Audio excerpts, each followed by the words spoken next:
Michael Patrick Shields is on the air. Good morning, world. Good morning, Michigan. A very pleasant Tuesday to you. Michael Patrick Shields, heard all across the state of Michigan. Quote, "It's not going to be pretty and it's not going to be easy." Those are the words of John Nixon. From Salt Lake City, Governor-elect Rick Snyder announced he would leave a top state government job there to join the Snyder administration. He's 38 years old, the executive director of Utah's Office of Planning and Budget, and he's coming to Michigan to do that job for Governor-elect Rick Snyder. We'll talk with Kyle Malin from MERS News about this decision a little bit later. The political environment is ripe to make some dramatic changes. Those are the words of the man who was hired for the gig yesterday, and we'll talk with him, too, in the coming days. Leaked U.S. diplomatic cables show China's frustration with the communist ally North Korea and speculate that Beijing would accept a future Korean peninsula under South Korean rule. Now, these are documents being released by the whistleblowing website WikiLeaks, and that is really startling news, and it can't be very pleasing to the folks in North Korea there, Kim Jong-il. These memos indicate the major importance of American and South Korean diplomats. China's attitude about the hardline communist regime in Pyongyang and North Korea there revealed. And China's frustrated with them, and they say, well, why not? A unified Korea under South Korean rule. And that those are some of the dazzling documents being released now, and the White House is condemning these releases by WikiLeaks. There's some talk even that it's treasonous. Gary Austin, our anchorman, good morning to you. Yeah, boy, MPS, I'll tell you, White House spokesman Robert Gibbs calling this criminal, other officials calling it, like you say, treasonous. And I think we're seeing this whole WikiLeaks business, Michael Patrick, is this. At first, the focus was on our involvement in Iraq and Afghanistan, and some of the important documents being passed back and forth between officials close to those two conflicts. But now we're seeing the ripple effect this is having. Now, China is being dragged into this too, and who knows how many other diplomats are going to be drawn into this as well. It's one thing, Michael Patrick, naming countries and talking in broad generalities. But when you start talking specifics and names and individuals and people and their families and everything else, then it gets really serious, I'd say, and that's what the White House is really worried about. Well, and now we're dragging in, these secret things. Now, I thought North Korea and China were aligned, and can you imagine what North Korea is thinking now that, by the way, I hate to interrupt. Those of you watching on Fox 47 television this morning, if you happen to be in the Lansing area, will be able to clearly see what's happening here at the studio. And those of you listening across the state of Michigan might hear sounds from time to time. They are the sounds of the season, Gary Austin, because Rachel Chavez, our production assistant, is decorating our studio Christmas tree right next to me here while we're on the air. And she is festooned in a beautiful green and white Santa hat. Because it's the Irish Christmas tree and because it's a Michigan State hat, and she's got a red shirt on, so she's red and green with blonde hair, and she's spending the morning right now decorating the tree. And you can see that on Fox 47, and we'll have there are pictures of the tree, aren't there, on MichiganTalkNetwork.com? I think there are. Let's see. So you hear the jingle and you hear the clatter the jingle of bells and the all jingle, that. yeah. On radio, that's you what can watch you'll it hear on TV, but on radio, it's the sound of the season, direct from Michael Patrick Shields. And I'm a little disturbed because right down the street is the Capitol Christmas tree, and they beat us to the punch this year. You remember last year we beat them by about 8 hours. We lit up our tree on Michigan Avenue before the Capitol tree on the day of that Silver Bells in the City event. Well, obviously not to be outdone, the folks this year wanted to one-up you, and they did. They got me because I was out of town. And so they brought that, the Capitol Christmas tree is 60-some feet tall, and it came from the Upper Peninsula. My Christmas tree is about, what would you say, Amanda Wall, that's about 7 feet tall? And it came from a box, okay? So, but it's got green and white lights, which, sure, we can say that's for Michigan State if you want, but it's an Irish-style Christmas tree that my wife, Dr. Christine Teneglia, surprised me with a few years ago, and so Irish, it's on display. Hold on, wait a second. It's totally explain. Irish. Now, what do you, is it, well, obviously it's green. It's green and white. Okay, so, but what Well, the else tree's makes it green, Irish? and the lights are green and white. I see, okay. And there are big shamrocks on it. Okay, there we go. And all of the ornaments are little Celtic crosses or little, there's like a little shamrock, a little leprechaun, and then there's a green and white Santa. and a rainbow on a pot of gold. And what does this one say? This says Irish. And so they're all, there's a couple of cladas and some Irish dancers and all that. So if you come to the Avenue of Michigan and look through the window, you'll see the annual lighting. It's already lit of the Irish Christmas tree. Sounds so if you're pretty Irish to me. listening on the radio, you can see it on Fox 47. It'll be every day in our studio here. And speaking of the Spartans, they're 11-1, co-Big Ten champions. And it looks like they're going to be going to the Capital One Bowl in Orlando, Florida, possibly against Alabama or LSU. Now, those games are intriguing enough because Alabama is coached by Nick Saban, who used to coach at Michigan State. And LSU is coached by Les Miles, who some people thought was a candidate to be the University of Michigan coach. But, Mark D'Antonio says, quote, "I'm not trying to diss any other programs. I'm just looking for a little respect.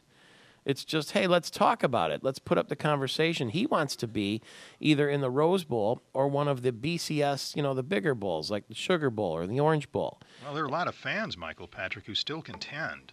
MSU got ripped off through all of this. This team had a good enough record to fare better in this whole bowl business. So there's a little bit of lobbying going on, like, hey, like maybe we should be moved up a peg instead of Wisconsin or Ohio State, because they beat Wisconsin after all. Yeah. What's the deal? And speaking of the Michigan Wolverines, too, they're going to go to a bowl game. Not sure where yet, but there's some irony in that there's an event this week, Thursday, the Michigan Football Bust is what it's called, and it's a big banquet at the end of the season every year. And they're going to be honoring the team from the past that Jim Harbaugh played quarterback for. And a lot of people are saying that Jim Harbaugh, who's currently the coach of Stanford, and by the way, they only had one loss this year, too, was going to be there at this banquet, and that it was going to cause a lot of stir because there are people saying he might replace Rich Rodriguez as the coach.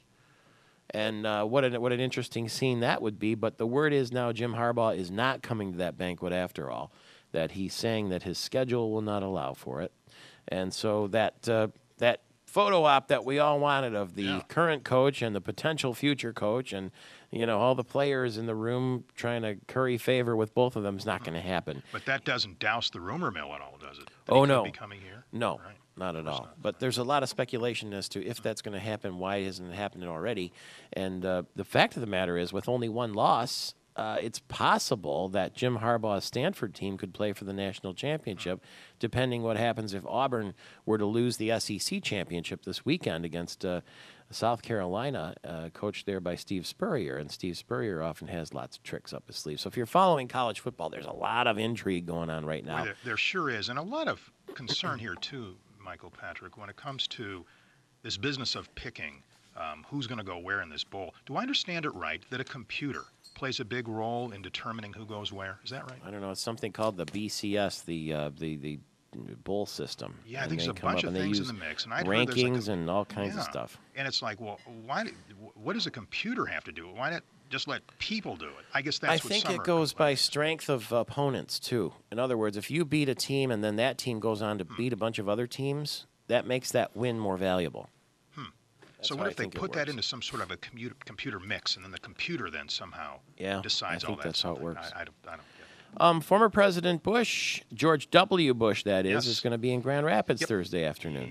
He's coming here, and he's going to be talking about all sorts of stuff. I bet you he's going to be talking about, I wonder if he'll be questioned about this whole WikiLeaks business, and whether or not on his watch, if that was ever an issue. Yeah, I think he is on record as saying that it's treasonous sort of thing that is happening with these documents being leaked. But he's got a new book, as you know by now, of course, Decision Points. Yeah. And so this event is going to be at the Ford Museum.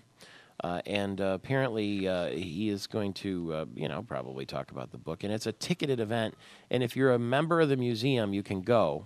Otherwise, those are the only people that can get in. And it's going to be at 2 o'clock this week at the Ford Museum, Thursday afternoon. So if you see any traffic around there or, security and that kind of thing, that's President George W. Bush back in Grand Rapids. Remember, he was here on June 2nd when he spoke to the Economic Club of Grand Rapids, too.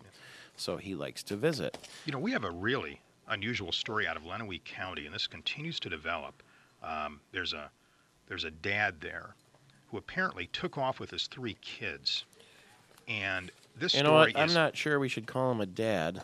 Let's call him a father for the moment till we figure out what is going on. Yeah, it really is a strange story. And the latest development here is that he dropped the kids off, and there was talk about a suicide attempt. At first, he left them, according to the report, with a woman that he knew, but apparently that story didn't pan out. But now the latest is he dropped him off somewhere in Michigan or northern Ohio. They can't figure out where.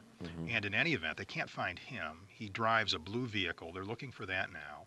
And apparently on his Facebook page, according to police reports, talk about suicide and, of course, all this business. And police are very concerned, looking for his 3 very young kids. And this has been going. They disappeared, actually, late last week and haven't been seen since. So the hunt is on, both in northern Ohio and southern Michigan, for these 3 youngsters.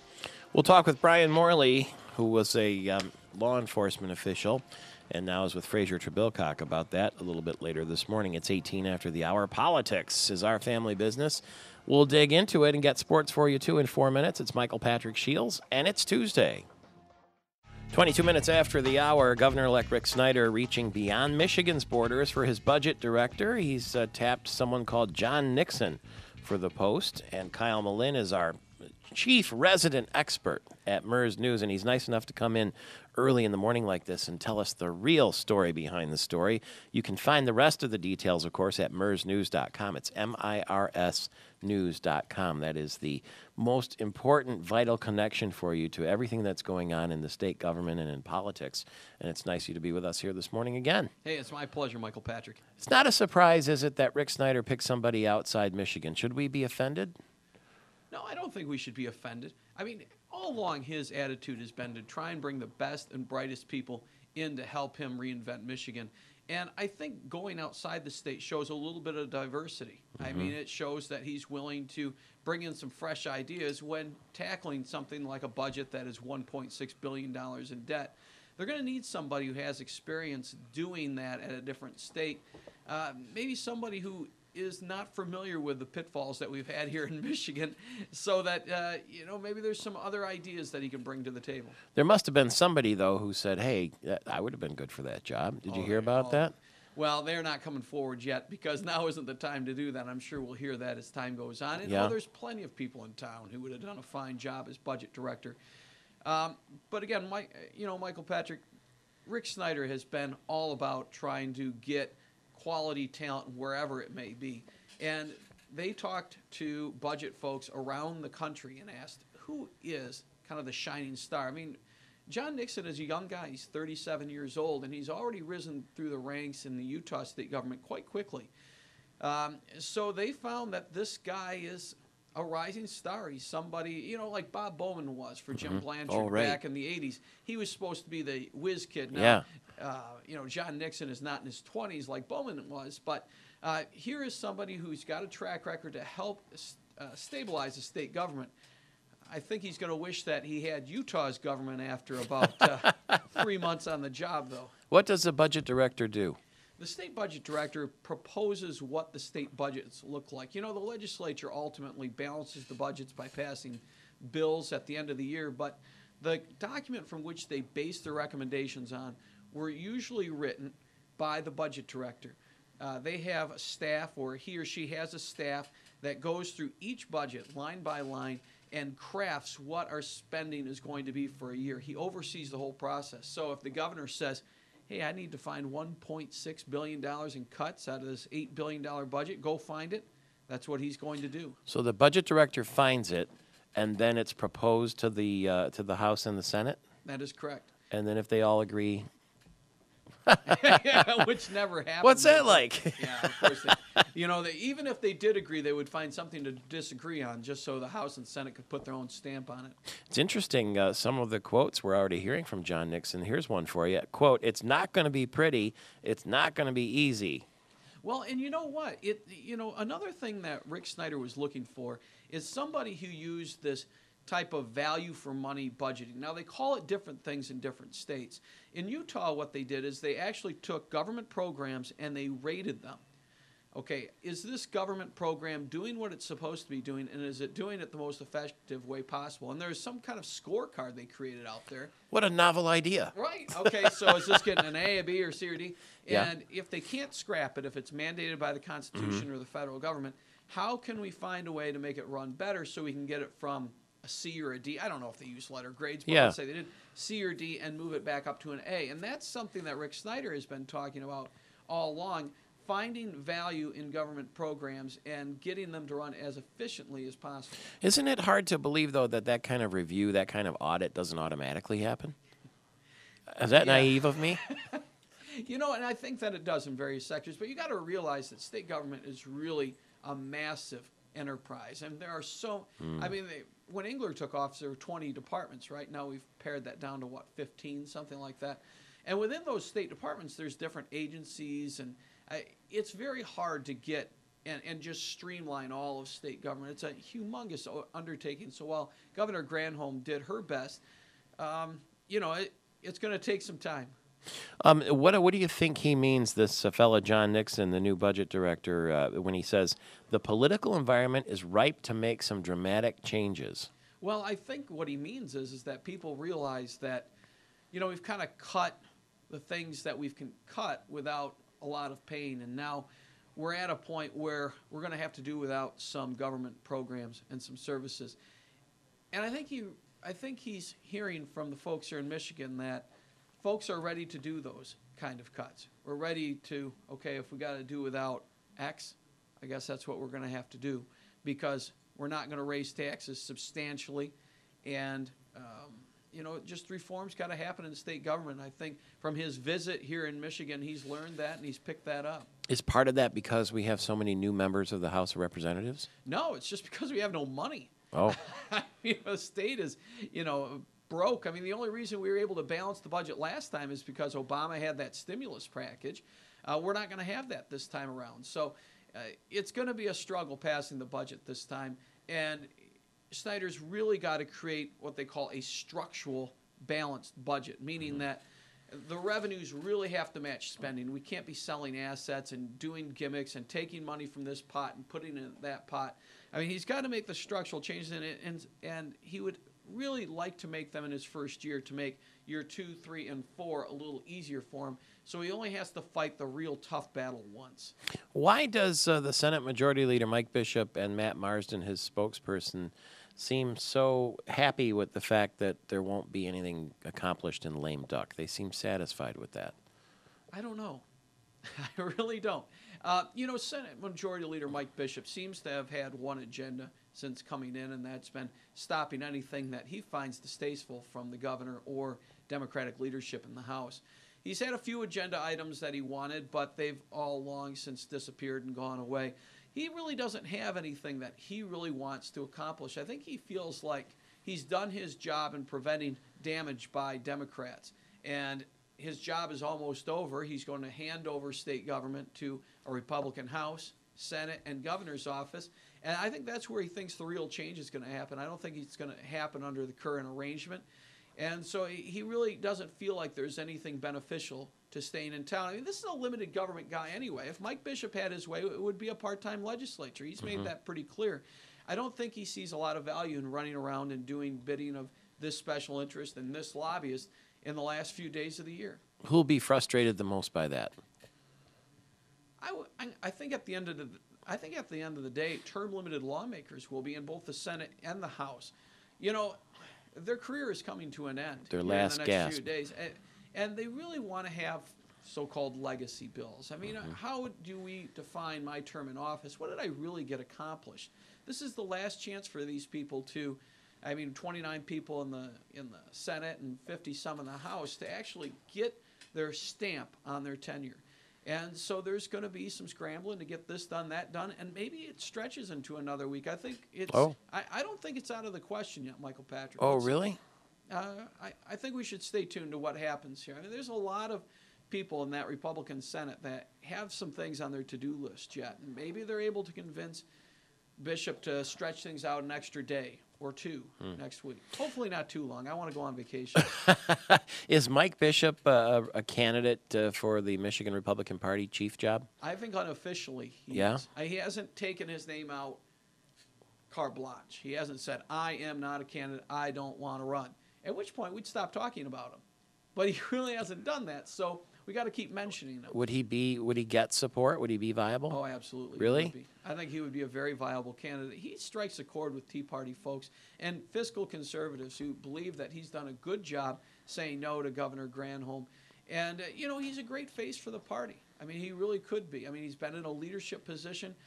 He's really kind of steered the ship of state government to some extent, even though he's only had one leg of the stool for the last 4 years, the one leg of the three-legged power stool here in Michigan. I think Tea Party folks like that. I mean, look what he did against Bill Schuette in the Attorney General's race at the Republican convention earlier this year. Bill Schuette had been running for that job for a year. Everyone thought Mike Bishop, is basically an afterthought. He ran a campaign in the last 3 weeks that made that race very, very tight. He got the endorsement of Tea Party groups when it mattered the most and only lost that race by, I want to say, about 100 votes out of 2,000 some cast. So he's a very viable candidate. In fact, when I talk to Tea Party leaders, if they're going to back Bobby Shostak, who is Rick Snyder's choice to lead the Michigan Republican Party, I hear, Shostak's okay. But if Bishop runs, it's a totally different story. The question is, does he want to be the dissenter? Does he want to be the other guy who's running in the race? It seems like the establishment is lining up behind Shostak. Does he really want to be the person to combat that and then have to fight that kind of, that current going into the Republican convention on January 28 and 29? It's happened before where the counter current has won at these conventions. It's just a question if Bishop wants to lead that. I guess Terry Lynn Land doesn't want the job then? Well, she does want the job, but, if things aren't going to go her way as far as the support lining up for her, she isn't going to combat that way. She'll look for a different job down the line, whether it be National Committee woman in 2012 or, U.S. Senator in 2012. She's just not going to fight that fight at this time. And she's got a good name and a good title that she can run from at a certain point where she doesn't have to do that. The headline today in MERS News. Well, it was obviously the appointment of John Nixon. We knew that was coming. I don't think we knew that it was coming, that the appointment was coming of somebody. We didn't know necessarily the name, but we knew that he was looking outside. The appointment of budget director really is one of the hallmarks, I think, of an administration. I mean, you hear a lot about different heads like the state treasurer and the head of the Department of Management and Budget and the Department of Human Resources or Human Services, but really the budget director is a frontline person that is tackling the major issue that the governor and state government has to deal with. And so I think that's why it's gotten the focus and the attention that it has in the media, because this is a huge post. Whoever was going to get it is going to have a lot of power. Well, I know you're looking forward to vacation. Are you looking forward to the new administration? Lots of stories will come from it? Yeah, you know what? After 2010, I was hoping for a break. Last year we had this huge lull of like a month where we did absolutely nothing. It was a wonderful thing. Or I'm sorry, in 2009 we had that. Yeah. 2011, we're not going to see that. I think Rick Snyder is going to come out with guns blazing. We're going to have plenty of stories in 2011 for at least the first 3 months. Subscribe right now so you're ready to mirsnews.com, mirsnews.com.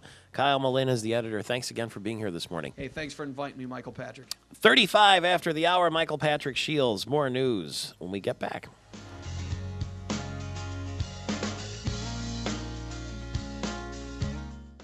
This mystical music that you hear in the background means it's time for an edition of The Answer Man. And though that music sounds sort of mystical, like it comes from the East, my wisdom comes not always from the East. Sometimes it has to come from parts south. People said, that MPS, that Michael Patrick Shields, he's got an answer for everything. And so I am the Answer Man. If you're watching on Fox 47, you can see that I put on the Answer Man hat. And it's visible online, too, at MichiganTalkNetwork.com. And sometimes these are podcasted and also put on YouTube from time to time, too. Also, Gary Austin is the man who will petition the Answer Man. That's my job. We have the Irish Christmas tree going up with Rachel Chavez putting all the decorations, and she's wearing a hat of her own. It's a green and white Santa hat that says Michigan State on it with a Sparty and a red sweater there, and she's putting all the ornaments on the tree this morning. and it'll be visible through the holidays. So you can see it on TV or in person here in our storefront studio. I wonder, since she's wearing a hat, if she should sit down and join us for this edition of The Answer Man. Gary, what do you say? It's your call. She's Answer signaling Man. no, but I think the powers that be are yes. Why don't you, Rachel Chavez? Michigan State University scholar is what she is. And so, therefore, if you put the headphones on over the Michigan State Santa hat and make sure that it's... See, she's got the headphones on the outside of the Santa hat. Can you hear through there? Yeah. Through all that fluffy white stuff? Yeah. Okay, she says she can hear loud and clear. Now, she's from Grand Rapids, but she's a student at Michigan State University. Yep. Oh, I digress. So she's got the Santa hat on, and she put the headphones on over the Santa hat. Gary Austin, when I was in Hawaii last week, Yeah. we did this diving thing, and it wasn't diving, it was snorkeling. And there was this guy there who was like, "Yeah, I was a diver in the '70s." And the guide says, "Okay, here's your mask and your snorkel." And he put the mask on, and he was having trouble. He was struggling. And the snorkel instructor said, "Sir, if you pull the mask down over your nose, I think you'll find that it works a little better." And he put it down over his nose. He says, "There, is that better?" And I was laughing so much because the guy thought he was really cool, right? And no, he had to put the mask over his nose, just like Rachel had to put the headphones onto the Santa hat. Are you ready for the answer, man? You know how this works. Yeah, I think so. Gary will ask us questions. I've never been wrong, so there's pressure. All right. All right, Gary, you ready? A lot of pressure because if Michael Patrick needs a bailout, Rachel, it's up to you. The lifeline. This is That's it. right. It's It's a true. lifeline. That's right. Well put. And we might Okay. even phone a friend if we have to. Zach, let's do Absolutely. that right now. Logan is in the air with us on the phone from Lansing, ringing in at 888-900-9966. Good morning, Logan. How are you doing? Very good. Would you like to be our phone a friend here on the Answer Man segment? I don't really know what that means, but Yeah, nobody does, but do you have a question for the Answer Man? yes, I do. What is your question? About the WikiLeaks? Yes. Do you think that there's a cause for concern here? Because on the news, I see that national leaders are taking precautionary action and whatnot to do something of some sorts. Probably, getting their military ready for war, possibly, and I hope not. The White House is condemning the latest release by WikiLeaks, and the White House spokesman, Robert Gibbs, says it's outright theft and a serious violation of the law. Secretary of State Hillary Clinton says it endangers the lives of U.S. intelligence agents and diplomats, and so they're conducting a criminal investigation. And these are classified U.S. documents that have been made public. And yes, they are revealing things that are causing a ripple effect diplomatically all throughout the world. Yes. Logan, so there's the answer from the Answer Man. Gary Yes. Austin, what is your question? So, Answer Man, to WikiLeaks, shame on you. What? Oh, I didn't say that. Well, that's the White House saying that. Well, but I kind of got the inference that you're not a big fan of what WikiLeaks is doing. I don't True- know. true or I don't, false, I'm just Answer following. I'm just covering the news. What is your question? Numero uno. Here we go. One-time President George W. Bush is hawking his new book where right now? Rachel, I have no idea. you don't know where George W. Bush is going to be this week selling his new book, Decision Oh, Points? Grand Rapids. Yes, at her hometown in Grand Rapids at the Ford Museum. Oh, that's very good. Thursday. Actually, 2 Answer o'clock. Man and Rachel, the answer I had in mind was Facebook. He's doing it there too. So Oh, yeah, Facebook well. and Grand Rapids. How about that? Very good. All right. Do not expect a deal on what when President Obama hosts a bipartisan meeting with congressional leaders today at the White House. Rachel, what will they not agree upon? What do they never agree upon when it comes to politics? Everything? Everything.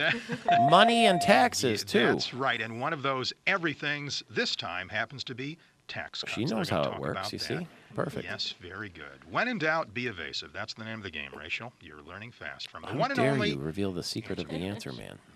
Next question. Continental Airlines is the top 10 overall winner in the large domestic airlines category for what? Well, usually when they rate airlines, Yes. they do it for on-time arrivals and departures. Right. That's one of the ways that they do it. Right. It could be for overall customer service, and it could be for a variety of destinations. Those are some of the things that Yes. they rate airlines for. Rachel, when I ask the Answer Man for one answer, and he gives 3 to cover his bases, that's the way to go. He's right. Premium service. Lifting the Bring that curtain back. you are on the Answer Man. How dare you? What I is your tell you what. question? Last one here, racial answer, man. Rumors have been flying about for weeks now that Stanford football coach blank will soon be named the football coach at the U of M. Who am I talking about? I'm not a football pro. She's not a football person, but she's signaling to me that is it Jim Harbaugh? That's what she wants to know. Yes, it is. absolutely right. Way to go, guys. Again, flawless. Perfect. With the answers for the Answer Man segment. It's Michael Patrick Shields. When we get back, is there snow and skiing in northern Michigan? Some of us can look up and see. Stay tuned. And their pie team is ready to be your helping hand. Warm your holidays with pie. Grand Traverse Pie Company and the crew there lovingly make and bake pies in the shop. They're holiday favorites for every gathering, from the award-winning pumpkin pie that just made a special holiday appearance on Good Morning America to the holiday pecan pie and the apple dumpling pie drizzled with freshly made caramel. Are you getting hungry yet? Well, the newest holiday tradition at Grand Traverse Pie Company is the ultimate chocolate cheesecake. Smooth, rich chocolate cheesecake with real butter and 2 kinds of chocolate, drizzled with homemade chocolate ganache, all in a chocolate crust. They're open now, aren't they, Amanda? Yeah. Got to get some of that cheesecake, I think. What are you? So anyway, the apples and cherries and blueberries and strawberry and flour and all that stuff, the sugar even, comes from Michigan. 95% of Grand Traverse Pie purchases come from Michigan companies. It's all about the MIT. So stop by your local Grand Traverse Pie shop where comfort food is their passion, and they'll warm your entire holiday season with pie. Now, we got to be careful when we talk about warming the holiday season because Brad Keene doesn't want it to be too warm. He's the general manager of Boyne Highlands Resort. Good morning to you. Good morning, Michael. How are you today? Good. I was very happy to hear. Is it really true you opened the ski resort, Boyne Highlands, on Friday? Yeah, we're pretty excited about it. We were the first to open in northern Michigan on Friday with the Heather lift and 1 run. And then we expanded the terrain over the weekend and had 3 lifts and 4 runs running. Wow. Through Sunday. And so what is the percentage, I guess, right now of skiable terrain at Boyne Highlands? It was probably more like 20% for last weekend. Yeah, but that's okay because you had people up on the mountain, and that lets everybody know that, the season is here, right? It was very apparent to us when we turned that chairlift on how many people were excited about skiing. Were they? They showed up? We had lift lines. No kidding. Yeah.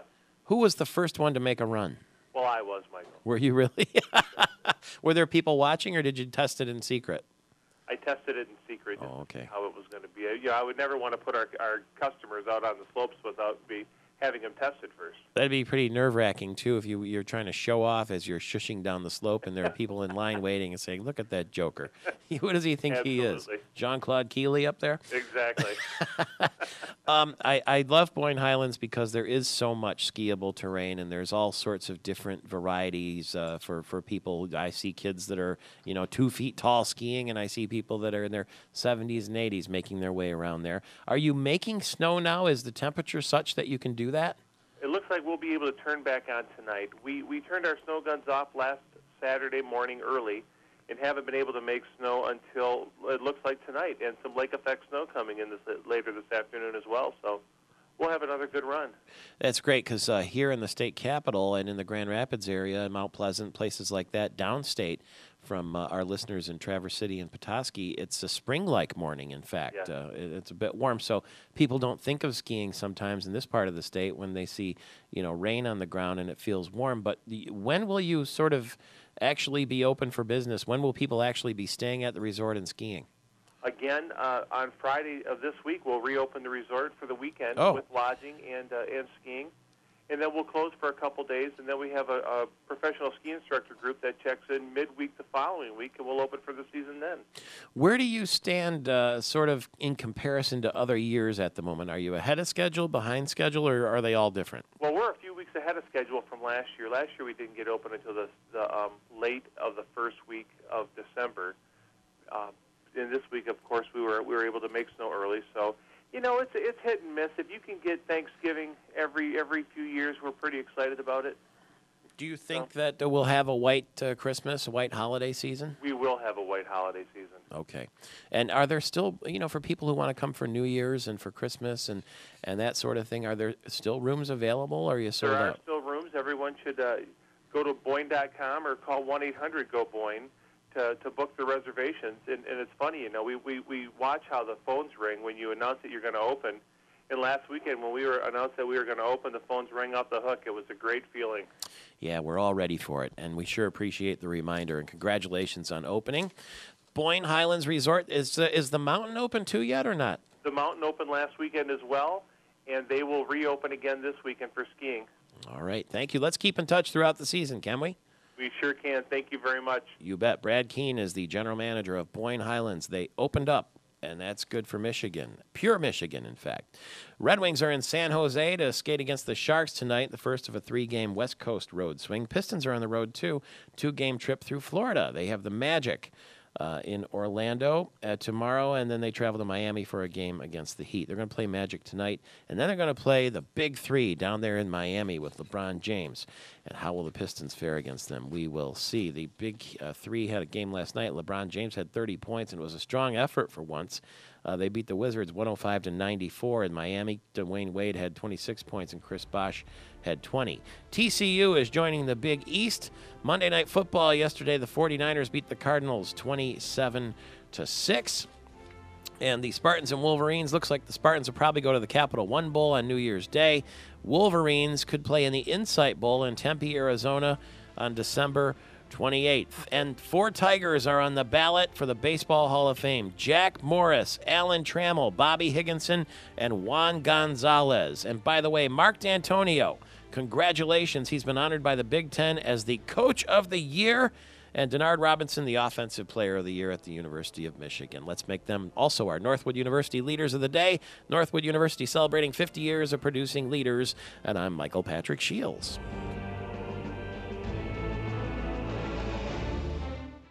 Good morning, Michigan. A very pleasant Tuesday to you. Michael Patrick Shields, heard all across the state of Michigan. President Obama proposing a 2-year pay freeze for federal employees. In remarks at the White House yesterday, Obama said that'll help correct the nation's long-term fiscal course. After all, small businesses and families are tightening their belts. Their government should too.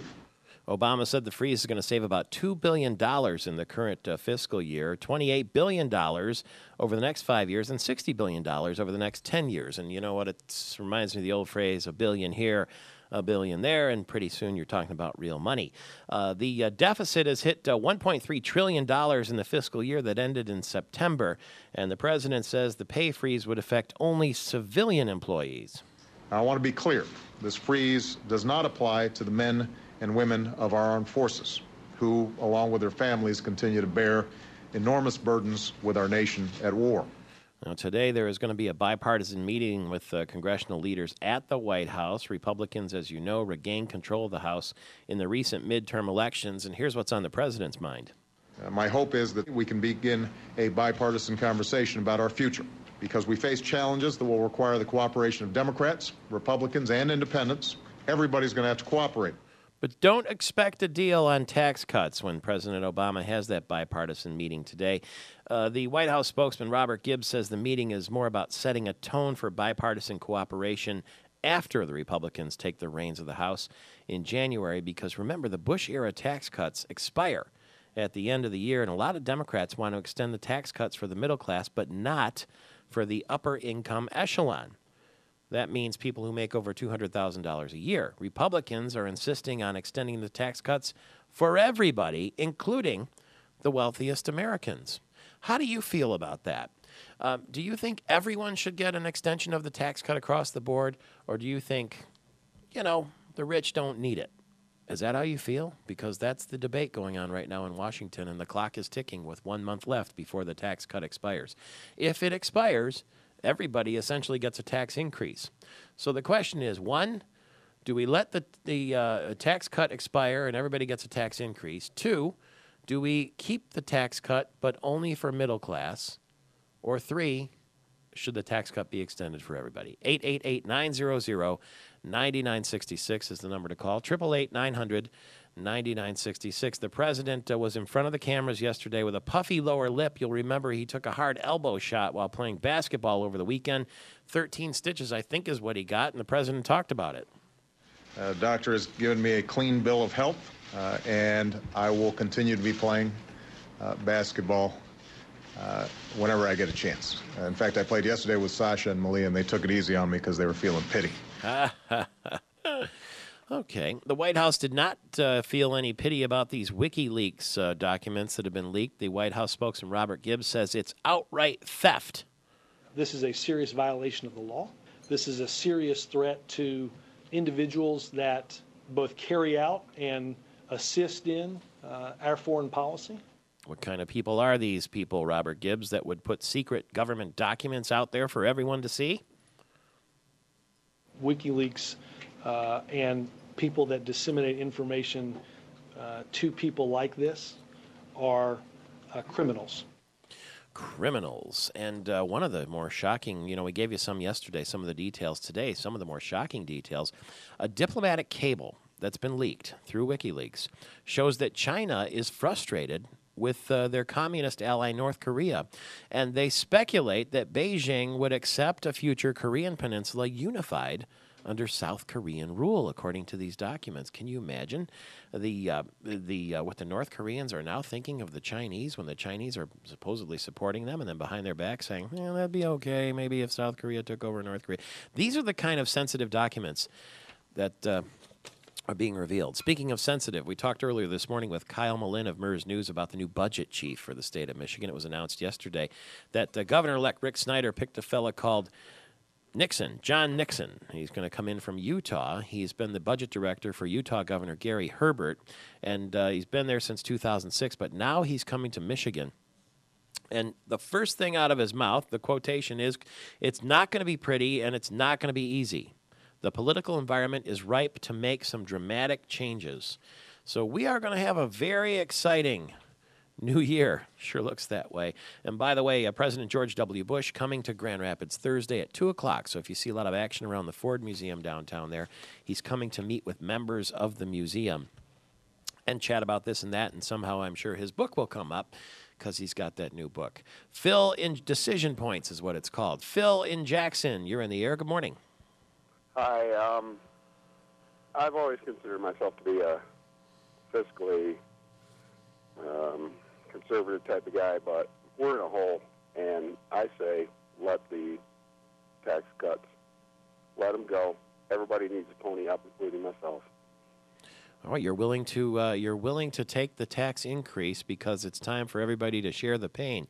That's what Phil in Jackson is saying. Brenda is in Lansing, maybe has a different opinion. I don't know. Good morning, Brenda.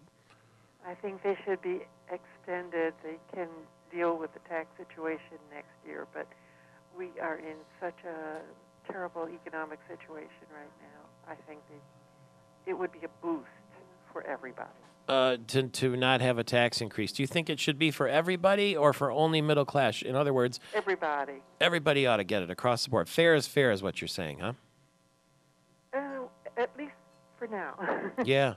Okay. It can be tweaked later on, but right now I think the U.S. and the people need it, and the world needs it too. All right. Thank you very much, Brenda. We sure appreciate that call. Our number is 888-900-9966. We're getting a boost out of the city of Detroit. In fact, the nation's getting a boost today because General Motors has come up with the Volt, and they're rolling it off the line, as we understand, and it'll be able to be driven and, in fact, purchased by some people. Tony Pozowatz is with us. He's the vehicle line director for the Chevy Volt. Congratulations. Good morning, everyone. We're excited here at the Detroit Hamtramck plant in Michigan, where Volts are coming off the line, and they're going to be delivered to customers here in December. So some people are going to get an early Christmas present with a Chevrolet Volt. What color are they? Are they all one color? No, we have 6 different colors available. The Detroit Hamtramck plant, where we're at right now, has one of the most wonderful paint shops in the world. So 3 of the 6 colors are actually premium colors, and so we give customers a lot of choice with the offerings with the Chevrolet Volt. A lot of people are wondering, it's going to be a while before maybe some of them can sit behind the wheel and take a test drive, but what is it like to step on the accelerator in an electric car like the Chevy Volt?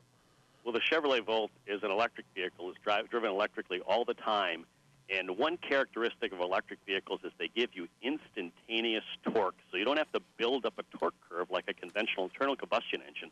So we like to say with a Chevrolet Volt, it's very easy to burn rubber and not petroleum. And that's the exciting thing about electric cars like the Chevrolet Volt. They're very fun to drive. Is there any sound, or is it silent? It is literally whisper silent, and that's a very unique feeling with no transmission shifts, and the cabin has been so nicely sealed and insulated. It just gives you a super premium feel and sound to it, and people are going to love it. A Chevy Volt. And how far can you drive on one charge? One charge, we estimate 25 to 50 miles, depending on your driving style and the temperature. And for most people, 75% of Americans, they would probably not use any gas at all.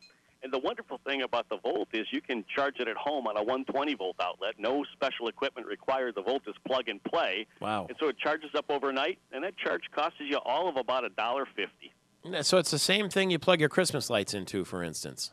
Pretty much. Now, you can get a 240-volt charge station, which costs a little bit of money. It's an optional thing, albeit there's a number of these that we'll be giving away as part of the federal government stimulus grant, $4,400 to be exact. But that reduces your charge to 4 hours or whatever, and it's as easy as plugging in your iPod. Just ask your kids. It's astonishing, isn't it? Now, where how many of these Volts that are coming off the line in Hamtramck will stay in Michigan, if you can say? Well, that will depend on where the market demand is. But the good news is, for all your listeners, is that Michigan will be one of the launch markets. So come the springtime, if you go to your local Chevrolet dealership, if you haven't already, you can sign up to be one of the first in Michigan to get a Volt. And it's a wonderful economic story for Michigan because the Volt is built in Detroit-Hamtramck. The battery plant is in Brownstown, Michigan, that assembles the pack for the Volt. And in the western part of the state, we will soon have the capability to build battery cells.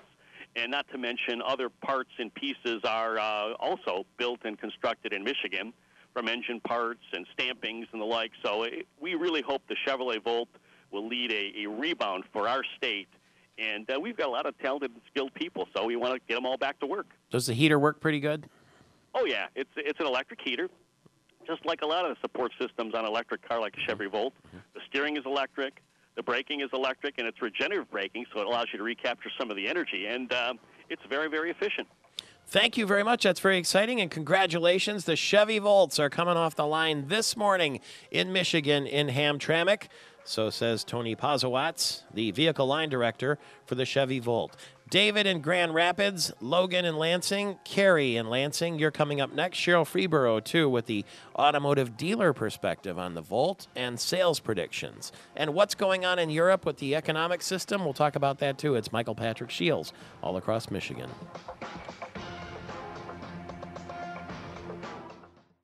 Buckle up indeed. Cheryl Freeborough from Hyundai of Lansing is with us, having listened to that Chevy Volt interview right there. What do you think? Are you hopeful?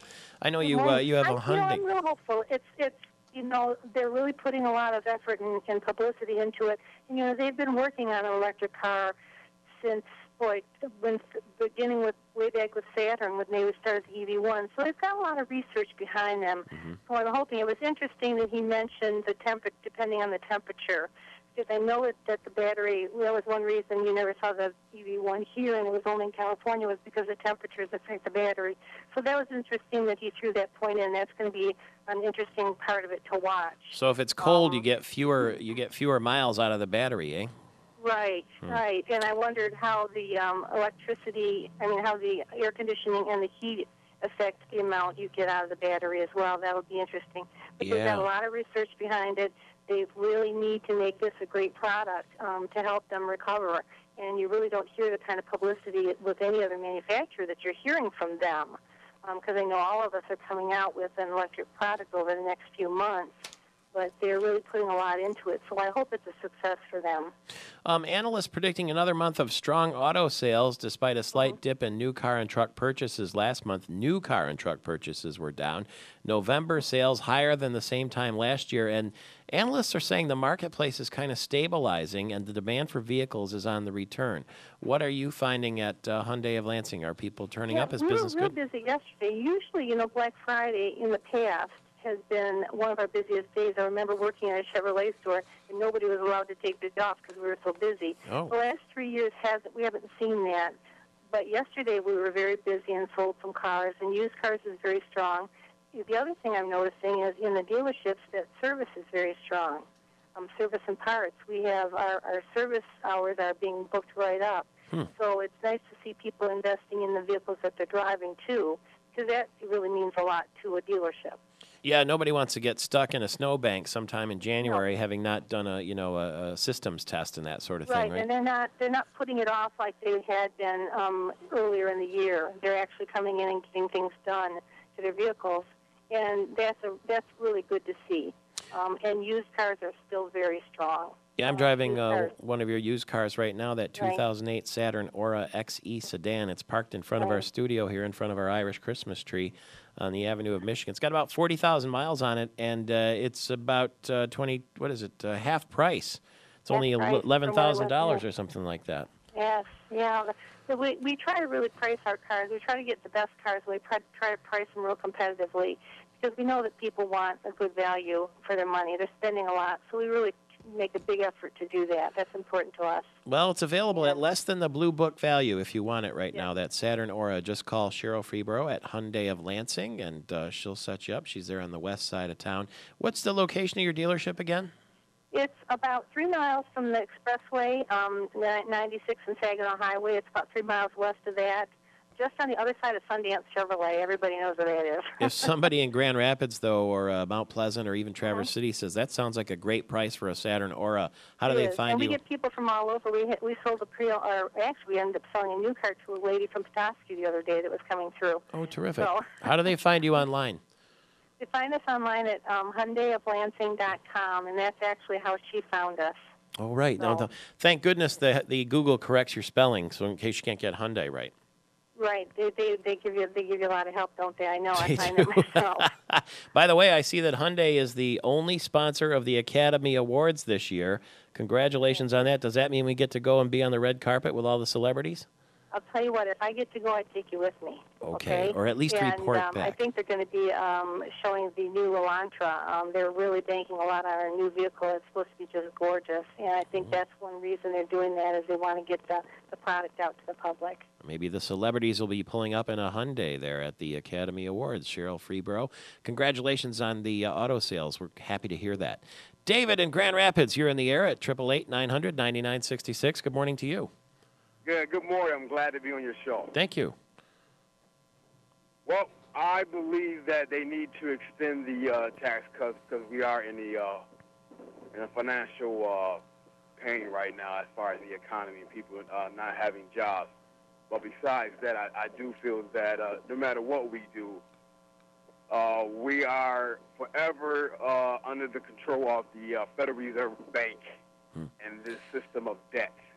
And I think that nothing's going to change until we do what Andrew Jackson did, is get rid of the Federal Reserve Bank, because they're the root of the problem. Well, we have duly noted that from Grand Rapids, David, and thanks for ringing in. Keep in touch with us. We like thoughtful listeners like you at 888-900-9966. Connor Caneen is with us. Why Ireland Never Invaded America is the name of his book, and Chief Gab the World. He helps you find employment, find jobs, and he comes in and speaks to corporations with motivational talks and also expert advice on how you can sort of get your sales staff motivated and get your executives briefed and ready to go. But the question we have for Connor Caneen this morning is the situation in Ireland. As we see, the government is collapsing, the financial system is falling apart. What happened to the Celtic Tiger? Good morning, Connor. Good morning, Michael Patrick. Look what happens. We don't speak for 4 or 5 weeks and the Irish economy goes under, yeah? Yeah, I know it. Yeah. What happened? Well, I think basically it's been happening for quite some time. And simplistically, and I'm not an economist, but basically what has happened is that the banks ran into serious debt and were going to go under. The government and I think the European Union realized that banks could not go under because they would drag so many other banks on a European and even worldwide basis under. The government said they would underwrite the bank debt. They realized the debt was so heavy that the government was going to go under. So then the European Union had to come in and offer them an $85 billion loan facility in the last few days. It's a startling turnaround, isn't it? Because Ireland at one stage was the admiration of all of Europe. Right, and there's no reason why Ireland won't be the admiration of all of Europe in another couple of years again, Michael Patrick. I mean, I note this morning that Accenture, which is one of the best and largest consulting firms in the world, is announced that they're creating 100 new jobs in Dublin in the next couple of months, and it's based on developing a new research and innovation centre in Dublin. And Ireland has got great skills, great people. They've been buffeted badly in the last couple of years, mainly because of irresponsible policies by bankers and financial, and by the Irish people as well. I mean, we all believed it was going to keep going and keep going and keep going.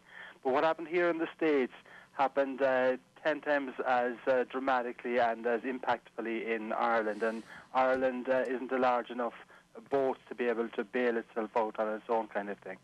I saw the other day 100,000 people were marching in Dublin because they don't like the idea of the cutbacks the government will have to enact as a result of this financial failure.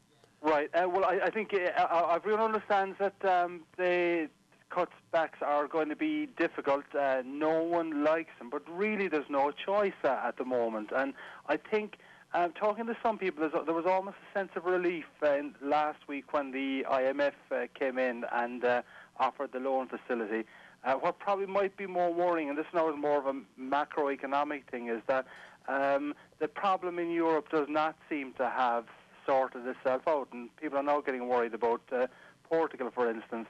And the only thing I could say about last week was that prior to the IMF coming in, I think most people realised that the government were only bluffing when they were saying they weren't going to need the funds. And when the markets start attacking you here when the markets start attacking you, you're desperately vulnerable. And if the same logic applies to Ireland and Portugal starts getting attacked, I think there's going to be real danger that this can just continue and continue. Well, on a brighter side, you'd be happy to know that we're a couple blocks from the state capitol here in Michigan, and we're heard on radio stations all across the state. But they put up the Capitol Christmas tree, and it's 65 feet tall, and it's right in front of the dome, and we're about 3 blocks away. And we finally got our tree up here in the studio. And my wife, Dr. Christine, created it a few years ago. It's a tradition now. It's 7 feet tall, green with green and white lights, and all Irish ornaments throughout the tree. Rock and roll, Michael, and that's what the kind of spirit that we need. And I'll leave you with one comment. The EU Commissioner for Economic and Monetary Affairs yesterday, he said the Irish are smart, resilient, and stubborn people. You probably know that. They will get over this challenge, and the EU is supporting them in that. And I'm absolutely convinced that the Irish are smart, resilient, and that they will get over this challenge. Well, we share that in Michigan, I think, here, too, that we're resilient, smart, and stubborn to some degree. And a new broom sweeps clean here with our new governor, Rick Snyder. And we will find you at irishmanspeaks.com when we need business advice or we need any sort of advice on how to find a job. You're the man to not only inspire us, but educate us, too, and we appreciate that. Well, thank you, Michael Patrick. And one final point, your previous interview with Hyundai. Yes. Who would have thought 10 years ago that Hyundai would be an absolute model and really in demand? They would do the right things, good product, good service, good people. Ireland has got good product, good service, good people, and in a few years' time, we'll be back up and running as well. Gora Mahagat Slangafo. Take care, Michael Patrick. Bye. Nice to you. That's IrishmanSpeaks.com. Connor Canine. Philip is in East Lansing, ringing in this morning at 888-900-9966. Good morning to you. Philip, are you there? Oh, Mr. Shields. Yes, sir. I just tuned in, and that was strange, Mr. Canine, because last night I was reading an anthology of some essays of Conor Cruz O'Brien, and I don't know, it's kind of a congeries of the sod this morning. And next week, for the first time, I'm going to Ireland, to County Mayo, because that's where my dad, he and his wife, a few years ago, he's dead now, but that's the only place they found. He would look in all the cities. She lived in the north, and he was from the south, or he presumed that he was. Yeah. He knew that he was, but he didn't know where. And it was in a city in County Mayo that he looked in the phone directory, which he did in all the cities, yeah, and found our last name. So I just wanted to mention, I'm going to read Mr. Canine's book, and I also like Connor Cruz O'Brien. They're both good guys. Well, I hope you'll have a terrific time, and I hope that when you get back, you'll give us a ring and let us know how you liked it. Thank you. I really hope, and you'll lift one for me, a Jameson Crested 10, if you happen to get in the pub in the evening. It's a certain kind of whiskey you can only get in Ireland, and we say to you, Slán go Fóill. I love Jameson's. It's the same company. You betcha. Jameson, Crested 10. All the best to you, sir. On this 35 minutes after the hour, one day I'll have to tell you what all these Irish expressions I say mean. Slán go Fóill, Pog Mahone, Gora Mahagat, all of it. And we're back in a flash. It's Michael Patrick Shields.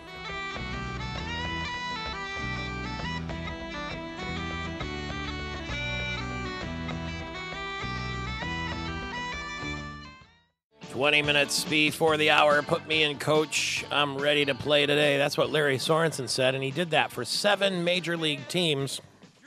Pitched in the All-Star game, too, having come out of the University of Michigan. And then he worked for ESPN. He was the voice of the Tigers on radio, and now he's in Grand Rapids at the Diamond Sports Training Academy. Good morning, Larry. And I do love that music, by the way. You do. Yeah. Put me in, coach. I'm ready to play. That was George W. Bush used that in his campaign, too, by the way, because, as you know, he owned the Texas Rangers for a while. Yes, he did for a little bit. So 4 former Tigers are on the ballot now for the Baseball Hall of Fame 2011. I'm sorry to say I didn't see your name on the list. I looked, though. I thought maybe you might be inducted. I just missed. Maybe next year. You know, you're not old enough yet, probably. But here are the names, all right? Jack Morris, 14 of 18 years with the Tigers. He played for the Twins, the Blue Jays, and the Indians. He led all American League pitchers in the 80s with 162 wins and was a member of 3 World Series. I didn't realize this. 3 World Series championship teams, 84, 91, and 92. And one of the greatest competitors you've ever seen in your entire life. He had an intimidating presence on the mound, didn't he? He was mean. Yeah, he looked was mean. vicious, and he was out there to win, and everybody knew it. All right. So in your mind, he belongs in the Hall of Fame. Absolutely. Alan Trammell is the other name up for bid. He played in the majors for 20 years with Detroit, 4 Gold Gloves, World Series MVP in '84. Is that enough to get into the Hall? One of the nicest guys you've ever met in your entire life. So in your mind, Alan Trammell gets the nod to the Hall of Fame? Yes, I believe so, too. Okay. Being nice has something to do with it, does it? Yeah, in the baseball world, it does. He was so well respected in the entire baseball world that... Well, I guess if being naughty can keep you out, like Pete Rose, right, and presumably maybe Roger Clemens and some of the steroid boys, being nice should help you on the other end of the spectrum. I would think so. Okay. Yeah, Clemens was a mean guy, and everybody knew that. Here's one that surprised me a little bit. Pete Rose was Pete Rose with an unusual suspect. How about Bobby Higginson, though? He's making his first appearance on the ballot. 11 years with the Tigers. Yeah, what's he doing on there? He doesn't deserve it. Okay, so we scratch about. You gotta play, you know. And Trammell played, and Pete Rose played. So long time. Juan Gonzalez named to the ballot for the first time. 17-year career. Nothing. Okay. Very candid talk from Larry Sorensen this morning. He says thumbs up to Jack Morris and Alan Trammell, but Bobby Higginson and Juan Gonzalez, nah. That's what Larry Sorensen says. You can find him at Diamond Sports Training in Grand Rapids. And he's a Hall of Famer? No, not yet. But he's an all-star player. He pitched in the all-star game. Jamie Westenbarger. Forest Hills Financial is with us, a registered principal of Invest Financial and president of Forest Hills Financial. Not affiliated with Forest Hills Financial is Invest, and the opinions expressed by those of Jamie are not necessarily those of Invest, but we do want his opinion this morning on what in the world's going on in Ireland. Why does it seem like the country and the government is collapsing? They were once the Celtic Tiger. Boy, it's kind of crazy, isn't it, Michael Patrick? I mean, I think you got a little Irish blood there, as do I. And what was the golden child here not too long ago is looking a little concerning over there. So But yeah, I mean, the main thing with Ireland is a couple of years ago they effectively took over all the debt of their banks to save their banks, which were going through a similar situation to what our banks were going through. And their costs of borrowing have continued to escalate, and they were coming up kind of short on funding just their overall operations. So the European Union had to step in and make sure they had enough cash to get through the day. On another note, how is the General Motors stock doing? What happened? I kind of lost track because I went on vacation, but the IPO happened the day I left for Hawaii, and as you can imagine, I only kept a slight eye on the market. What's going on with the GM stock? You mean while you were in Hawaii, you weren't following the market? How dare you? Yeah. Well, as you know, on the day when it rolled out, of course, GM went way up as a lot of IPOs do, and then it kind of settled back into a trading range just above where it came out, and it's in the $33.50 to $34 range now. So it's just kind of trading along that plane. But one thing with General Motors, when this stock was released as an IPO, unlike a lot of other IPOs where we'll see some immediate increases, and a lot of studies have been done to show the first couple of days of an IPO is where a lot of the first-year increase comes from. The Treasury Department had a lot to do with the price of this, and they were under a lot of pressure to get kind of the quote-unquote right price for the stock, because if it had gone up 15 or 20% in the first week, the media and the American public would have cried foul that we didn't get our full value for the stock we sold. So most analysts expected it to not necessarily shoot out of the gate from day one, because it probably was priced pretty close to what the market thought it was worth. Jamie Westenbarger, thank you very much for the chat this morning. We'll keep watching, and we'll keep listening and paying attention to the market. He's with Forest Hills Financial in Grand Rapids, and also Invest Financial. Michael Patrick Shields back in a flash with more politics. Mark Brewer is the chairman of the Michigan Democratic Party, and in our Gillespie Group storefront studio right across the table from me here. And if you're watching on Fox 47 television, you can see him. Thanks for being here this morning. Glad to be here. President Obama wants to freeze the federal pay for the next couple of years. Is that a political stunt, or do you think it's why is he doing that? Well, not a stunt at all. I mean, I think he's taking some very serious measures to address the budget deficit, which is of great concern to everybody. So everybody's got to sacrifice, and it includes this whole idea of extending the Bush tax cuts. I mean, one of the things that has not come out in this debate very much is that extending those tax cuts for the very wealthy is simply going to add to the budget deficit. And so everybody's got to share in the pain here. Now, maybe there should be a temporary extension while we get through the difficulties of the economy. That's what's likely to happen, isn't it? I think that would be acceptable. But again, these tax cuts for the rich will do nothing but add billions and billions of dollars to the deficit. And so everybody's got to share here. Federal employees are going to sacrifice. The wealthy need to sacrifice too. And state employees are going to probably have a pay cut under Rick Snyder, as I understand. Well, we'll see how that all works out. Again, I think the concept, and I've talked about this here before, that it's got to be shared sacrifice, that there should not be groups or individuals in Michigan who don't share in the pain. It's very easy to point fingers and say, oh, they're paid too much, but protect my tax break, protect my tax credit, et cetera, et cetera, et cetera. We got to take a comprehensive look at all of this, and again, share the pain fairly. What do you consider to be rich? At what level? What earnings in the course of a year? Well, I think the way the Bush tax cuts are structured, the $250,000 level and above is where I don't think we should extend those cuts on a permanent basis and add to the deficit. Do you think that this meeting today that the president's going to have a bipartisan meeting to sort of, I'm told, set the tone? I don't think there's anything concrete coming from the meeting today. It's just sort of a try to get along meeting. Is that what it is? Well, I think what the president, again, is trying to do, and he's done this throughout his first 2 years, is really extend the hand of bipartisanship. That hand has not been grasped very often by the Republicans. I mean, they basically, for the last 2 years, consistently no to this, no to that. Now they're in charge too. Not only here in Lansing, where they are completely in charge for the next 2 years and have to take complete responsibility for government, but they're also now sharing responsibility at the federal level. And it's not simply enough to say no. I think the voters are very clear about that in the election. They want people to work together and solve the problems. Do you get the sense that Rick Snyder will also reach to the Democrats?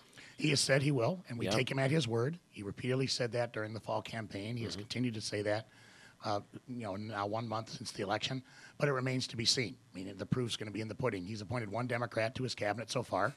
Good start, but that's not bipartisanship. And bipartisanship will also be demonstrated in terms of the way he approaches these matters. Again, is there going to be shared sacrifice when it comes to balancing the budget? Or are we going to see, state employees, public employees, and others scapegoated and picked on, and other folks not have their favorite tax credit, their favorite tax expenditure also reduced? Well, he picked a Democrat you're referring to as the Speaker of the House, Andy Dillon, who is a very, I don't want to say conservative Democrat, I guess, but he's more toward the middle, isn't he? He's a Democrat, And again, he's a good Democrat. And again, the question is, that's great, a good start. But what else is there? I mean, this fellow yesterday that they pointed out of Utah. Yeah. Sounds like he's got great credentials. But, and Utah's a wonderful state. But Utah is not Michigan. I mean, you couldn't ask for two more different states. That's the puzzling part about the choice, isn't it? Yeah, we're far more diverse here. Obviously, manufacturing. I mean, there's just so many ways in which Michigan is dramatically different from Utah. So it's going to face, I think this fellow's going to face quite a challenge in terms of, understanding Michigan and its needs and its problems. It's not Utah. What do you think of what he says when this Nixon, who is going to be the new budget director, having come from Utah? He says that it's not going to be easy, it's going to be tough, and then he says the political environment is ripe to make dramatic changes. Does that worry you? No. I mean, I think, again, this fellow's a Republican. So, again, we have a Republican appointed by a Republican. It's no surprise. They're riding the wind. And so forth. Yeah, but again, the proof is going to be in the doing. Snyder's now had a month. We haven't seen any detail in terms of his plan to reinvent Michigan. Time is running here. He's got a State of the State address to do early next year. He's got a budget he's got to put in. We've got what may be approaching a $2 billion budget deficit based on some of the latest numbers.